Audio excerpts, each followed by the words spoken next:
وزارت مالی و علمی کشور لایحه ترتیب نو را تهیه دارد که در صورت دستگیری آن استفاده تلفن‌های موبیلی، پلانشت و دیگر وسیله الکترونی برای خوانندگان در مکتب اجازت داده می شود. سوال مطرح این است که آیا استفاده تلفن موبیلی و دیگر وسیله‌های تکنیکی بر روند تعلیم، سلامتی جسمانی و روحیه نابالغان چی تاثیر می‌رسانند؟ دوستان سلام، این نوبت همین موضوع را بررسی میکنیم. آیا شما استفاده تلفن های موبیلی را در مکتب ها درست میشمارید؟ خواهش در شرح فکری خود را نویسید. آبونه شدن آن را نیز فراموش نکنید.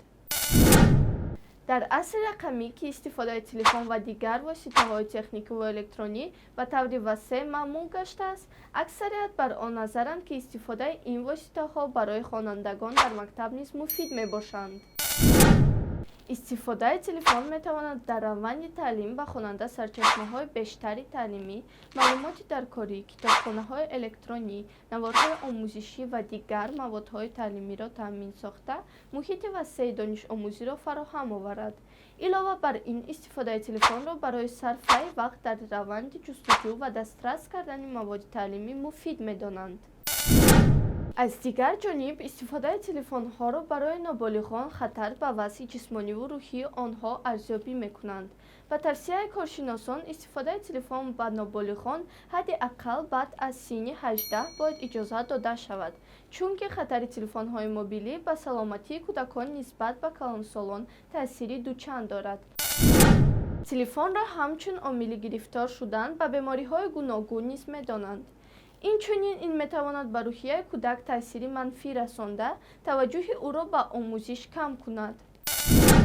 نقش عائله و جامعه برای بلند برداشتن سوادناکی رقمی کودکان مهم است. اولین محیط کودک عائله و مکتب می باشد. در مکتب و عائله باید بابت استفاده درستی تکنولوژی معاصر گفته شود. اگر شما استفاده تلفن را برای فرزندان خود اجازه دادید، پس از این توصیه‌های متخصصان استفاده برید. برای کودک تلفن ارزشمند خریداری نکنید. تلفن طلبات کودک را قانع کرده تواند کافی است.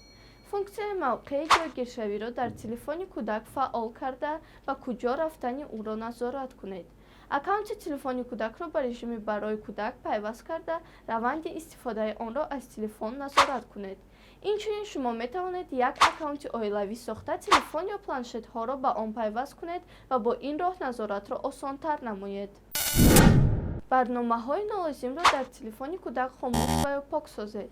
رمز تلفن و ایزی انگشت خود را گذارید. استفاده سامانه و شبکه های اجتماعی را که به سن و سال کودک موافق نیست منع کنید. همه روزه تلفن کودک را تفتیش و نظارت نمایید. درباره طرز درست استفاده تلفن با کودک مشورت دهید. در اکثر تلفن ها فونکسیون نظارت والدین موجود است. این فونکسیون را فعال سازید. اگر استفاده شبکه یوتیوب برای کودک مهم نباشد، به جای یوتیوب معمولی یوتیوب کیدز که برای کودکان است نصب کنید. شبکه گوگل برنامه را با نام گوگل فامیلی لینک آماده کرده است که به آن می توانید تلفن های همه اعضای عائله را پیوست کرده، فعالیت آنها را تنظیم و نظارت کنید. امیدوارم معلومات مفید بود. گذاشتن لایک را نیز فراموش نکنید. تا نشر دیگر، خیر.